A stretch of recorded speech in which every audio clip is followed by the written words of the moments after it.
The Scarlet Spider video did much better than I thought it would, so I thought we should have another look at the character and just kind of go over what would a Scarlet Spider series look like.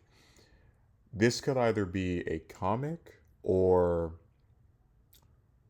an animated series, 12 issues, 13 episodes. You pick your choice of format.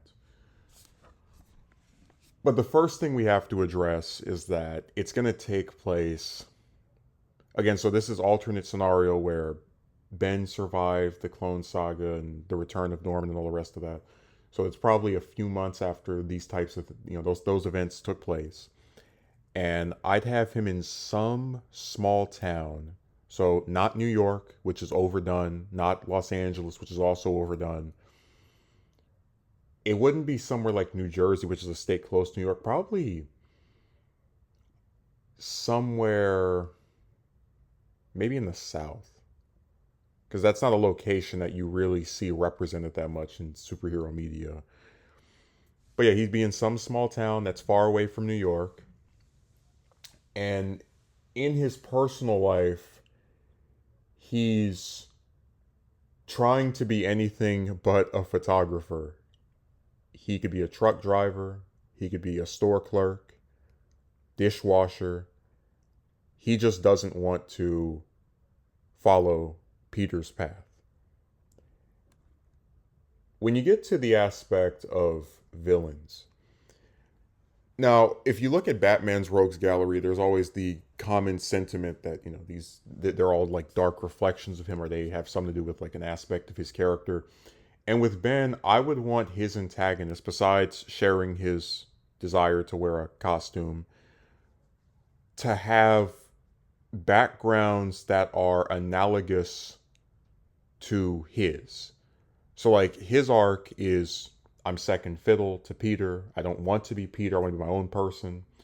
Maybe he can have an arch enemy who, let's say, ran a small business, and after poor showings, their dad fired them and they never were able to live up to, or rather step out of their father's shadow. Or maybe he could have another antagonist that comes from a long line of older siblings, and they're the one who's seen as the screw up, the runt, the last or least effective in making a difference.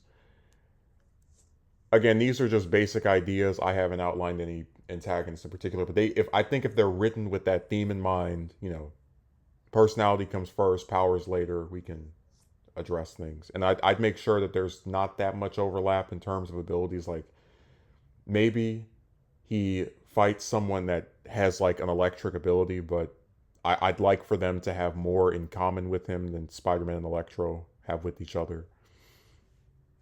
But yeah, his arc is that he wants to carve out his own path. He has a recurring group of maybe some friends, other figures in his life. And I would make sure that over the course of at least the first year, right, the first 12 issues, 13 episodes, he keeps his identity under wraps. He's very reclusive, keeps largely to himself.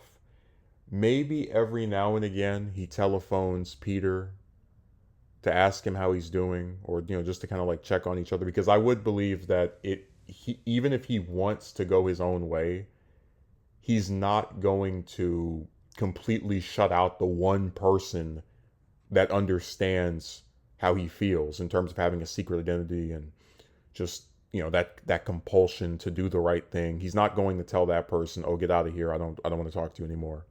So he would still be receptive to Peter. He just wouldn't seek him out. You would see Spider-Man. Um, when I say that, I'm referring to Peter. He would still be Ben would be Scarlet Spider in this, but you would see the actual Spider-Man probably maybe twice, like in the first issue or episode, and then maybe later on, halfway through, kind of just as like a check-in point of like, hey, we haven't spoken in a few months or in a few weeks. Are you all right? But he would largely not be involved in the story. Like he would get mentioned here and there, kind of like indirectly. Like somebody would ask Ben, "Hey, do you have any siblings?" "Well, I have a brother." Just that kind of thing. But his presence would be felt, maybe when Ben encounters a new villain, he's like, oh, this one reminds me of that lizard that my associate used to fight.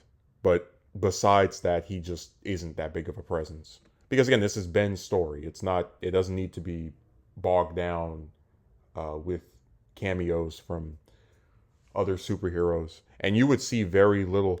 I guess it's kind of, it would be set in the Marvel universe, obviously, but it would be as self-contained as you could realistically get.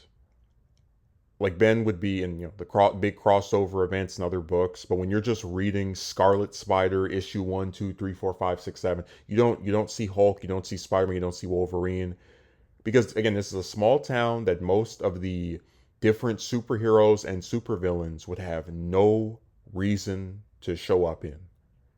It's Ben's territory.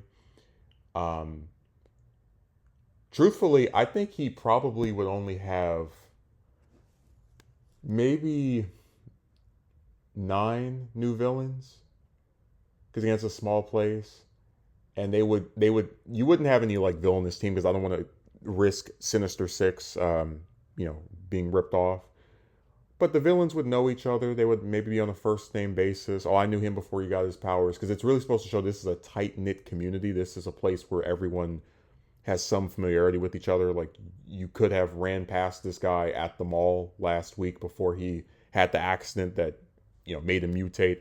So it would all be part of that same thing of just Ben at a point where he feels the most distant, being in this place where the people are the most accessible and most honest they probably could ever be, or he could hope for. So yeah, that's my pitch for a Scarlet Spider series. I think if done in this format, you could set up new villains, you could set up new protagonists, or I guess supporting characters, whichever term you like to use. And it would basically be for Spider-Man what Batman Beyond is for Batman, where you have an idea that, starts off dumb, just from when you hear it, oh, teenage Batman, oh, clone of Spider-Man. But then as you start thinking about it and kind of letting the idea fester and, give it some more depth and purpose beyond, oh, let's just milk this superhero, I think you can really make something unique. Because Marvel doesn't really have books that have just, at least in their mainline continuity, that kind of like closed off nature to them, where it's just its own thing.